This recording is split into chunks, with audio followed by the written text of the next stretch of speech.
देणाऱ्याने देत जावे, घेणाऱ्याने घेत जावे. देता देता एक दिवस देणाऱ्याचे हात घ्यावे. स्वप्न पाहणारा माणूस कधी एकटा नसतो.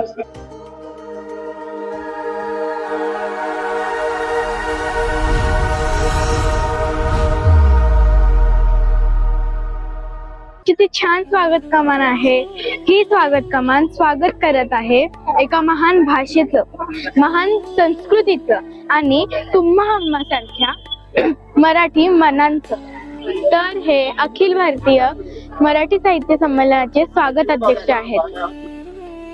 लाभले आम्हास भाग्य बोलतो मराठी, जाहलो खरेच धन्य ऐकतो मराठी.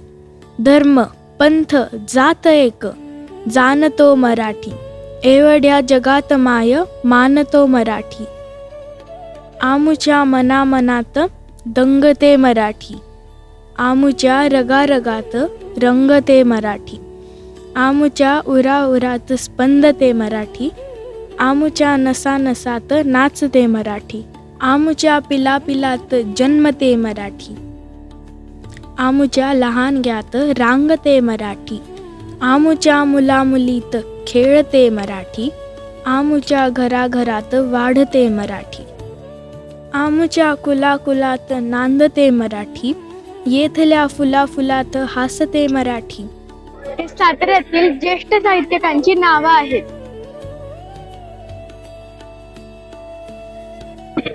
मराठीतले वेगळे वेगळे शब्द आहेत.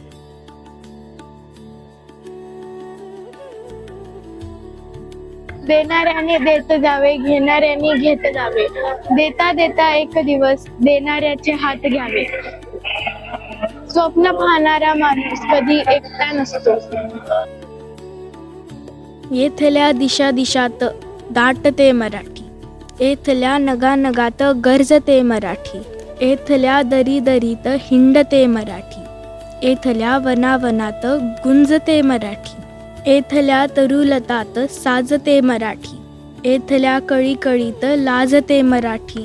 येथल्या नभामधून वर्षते मराठी, येथल्या पिकांमधून डोलते मराठी. येथल्या नद्यांमधून वाहते मराठी, येथल्या चराचरात राहते मराठी. पाहुणे जरी असंख्य पोसते मराठी, आपुल्या घरात हाल सोसते मराठी. हे असे कितीक खेळ पाहते मराठी, शेवटी मधांध तख्त फोडते मराठी. हे माझ्या आत्याच्या फ्रेंडची पुस्तकं आहेत.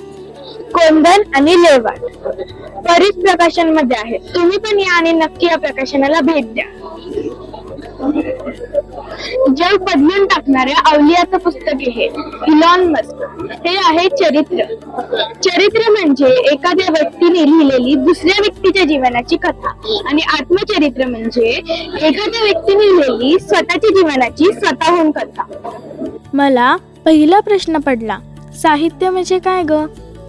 माझ्या आईने सांगितले, साहित्य म्हणजे फक्त शब्द नाहीत, ते विचार असतात, ती स्वप्न असतात, अजून हो भावना, अनुभव, कल्पना, दृष्टी.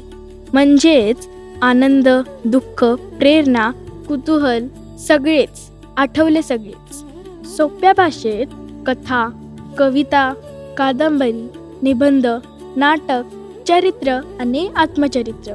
अजून सोपं सांगू का? माझी आई सांगते, शाळेत शिकवलेली कविता किंवा आपल्या पुस्तकातील एखादी सुंदर कथा आठवते ना, हे सगळं म्हणजे साहित्य. हे संमेलन ज्या साताऱ्यात रंगले आहे, त्या जिल्ह्याला अनेक थोर साहित्यिकांचा आणि वैचारिक परंपरेचा वारसा लाभला आहे. आणि हो, साताऱ्याला सैनिकांचा, शूरांचा जिल्हा सुद्धा म्हटले जाते. आणि सगळ्यात महत्त्वाचे, फक्त सातारा नाही, राजधानी सातारा म्हणायचं. कारण सातारा ही छत्रपती शिवाजी महाराजांनी स्थापन केलेल्या स्वराज्याची राजधानी आहे. आपल्या भारतातील सगळ्यात मोठे साम्राज्य म्हणजे आपले मराठा साम्राज्य, आणि याची चौथी राजधानी म्हणजे सातारा, राजधानी सातारा. आपण जेव्हा आटकेपार झेंडा रोवला होता, तेव्हा आपली राजधानी होती सातारा, राजधानी सातारा. त्यामुळे या संमेलनामुळेही मराठी लौकिक सातासमुद्रापार पोहोचेल. या संमेलनात काव्यवाचन, कथाकथन, परिसंवाद, चर्चासत्रे आणि विविध कार्यक्रम आहेत. या कार्यक्रमातून लेखकांना, विचारवंतांना, नव्या लेखकांना आणि येथे येणाऱ्या सर्वांना एकत्र येण्याची संधी मिळेल. नवे विचार मिळतील, नव्या पिढीला प्रेरणा मिळेल आणि जुन्या परंपराही समजतील. युगपुरुष छत्रपती शिवाजी महाराजांनी स्वराज्य स्थापन केले. त्या काळी राज्यकारभाराची भाषा फारसी होती. त्यामुळे महाराजांनी परकीय शब्दांना पर्यायी शब्द शोधण्यासाठी स्वतंत्र भाषा विभाग सुरू केला आणि मराठीतील पहिला शब्दकोश बनविला, म्हणजेच आजच्या काळातील डिक्शनरी. बरं का, महाराजांनी आपल्याला सांगितले, संस्कृती टिकवायची असेल तर भाषा टिकवावी लागेल. संत साहित्याने म्हणजे अभंग, ओवी याने मराठी भाषा रोजच्या जगण्याशी जोडली गेली. अनेक कवींनी, लेखकांनी छान छान कविता, कथा, कादंबऱ्या लिहून मराठी भाषेला आणि मराठी माणसांना समृद्ध केले. आपण आज मराठी भाषा बोलतो, पण तुम्हाला माहिती आहे का, मराठीतील पहिला शब्द दगडावर कोरला गेला होता. मराठीतील पहिला शिलालेख श्रावणबेळगोळ, कर्नाटक येथे आहे. हे वाक्य होते, श्री चामुंडराये करविले, म्हणजेच चामुंडरायांनी हे करवून घेतले. हे मराठीतील सर्वात जुने लिखित वाक्य मानले जाते आणि मराठी भाषेची 1000 वर्षांची ओळख देखील. मराठी भाषा ही महाराष्ट्राची ओळख आहे आणि मराठीतील हे साहित्य आपल्या समाज मनाचा आरसा आहे.